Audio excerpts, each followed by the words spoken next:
Welcome back to the Black and Gold Report. Again, talking to head football coach Pete Shinnick. Coach, your defense came up with a big stop in the fourth quarter, and after that you were able to hold the ball long enough until the final whistle blew. What was going through your mind when Newberry had that ball in the final drive, and then what was going through your mind when the defense finally got that big stop?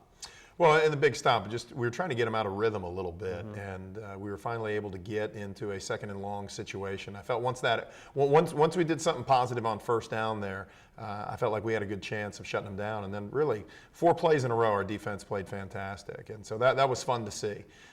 And then when we got the ball back for offense, we knew we had to get a first down. We had to find a way to make it happen. And we did. So that was, I mean, it was a great, anxious moment, a little nervous, but at the same time, believing in our guys, knowing that they could execute it. And nothing probably pleases you more as a coach to call for that victory formation in the last couple of minutes of the game when the opponent doesn't have the opportunity to stop the clock anymore, right? Very pleasing to get that done, yes. Let's move on to the next game. We're going to be taking on the 9-0 Winston-Salem State Rams. The polls haven't come out, but we fully expect them to be number 8 or number 9. Definitely a top 10 team by the time they come to Grace P. Johnson Stadium. It's a huge showdown for your team, and a win over the Rams, who defeated Shaw 21-14 last week, would certainly solidify your claim that the Braves are deserving of a playoff spot.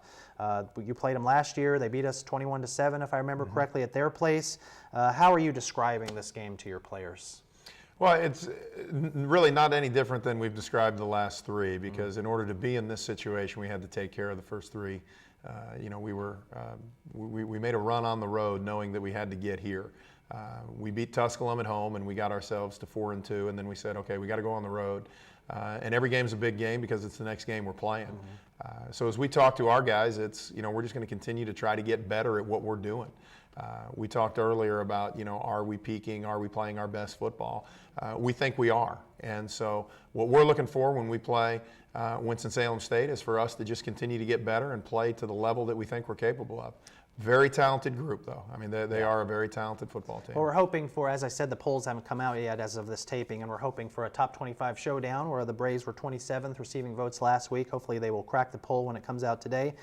We were talking before the camera came on that this could be the highest ranked team that the Braves played at home since you've been coach. Do the players know this, and are they really gearing up to show what they can do against a top 10 opponent? I'm sure they do. We really don't talk a whole lot about it. And kind of one of the things that we say throughout the course of the week is, it's how we play, not who we play. And so our objective is, are we going to go out and execute, at the level that we're capable of?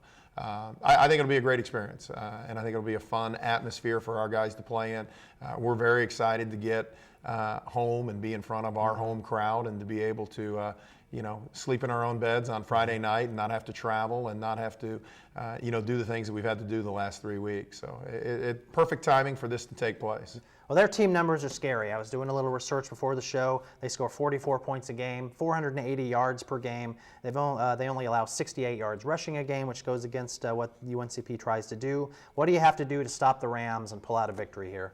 Well, I think defensively, you got to be very sound.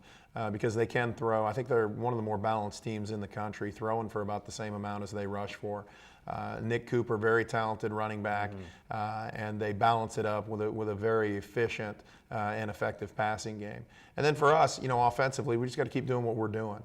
Something's got to give, and we've said that the last couple of weeks. Carson Newman kind of had similar numbers, and so did Newberry defensively. So we've faced pretty good defenses the last 2 weeks, and we're just going to keep doing what we do and see how it plays out. Well, despite their big numbers, Shaw did hold Winston-Salem State to only 120 yards of total offense. Have you looked at the film? Are you going to have opportunity to look at the film and see what Shaw did and how they were so successful against the Rams? Yeah, we have that game, and we've studied that, and Shaw was just very effective in taking them out of their rhythm offensively. So it's something that we hope that we can do as well. Okay, finally, Coach, this team, you mentioned him already, this team's led by running back Nicholas Cooper. He averages 142 yards a game, almost 7.5 every time he touches the ball. That's an alarming statistic. How much are you talking about him in practice this week, or is it, again, it's just one of these do what you do and good things will happen kind of Well, no, he's a guy, because of his size, you got to be very, we got to get a couple people to the ball to be able to bring him down. And we did, I think, a pretty good job of that last year.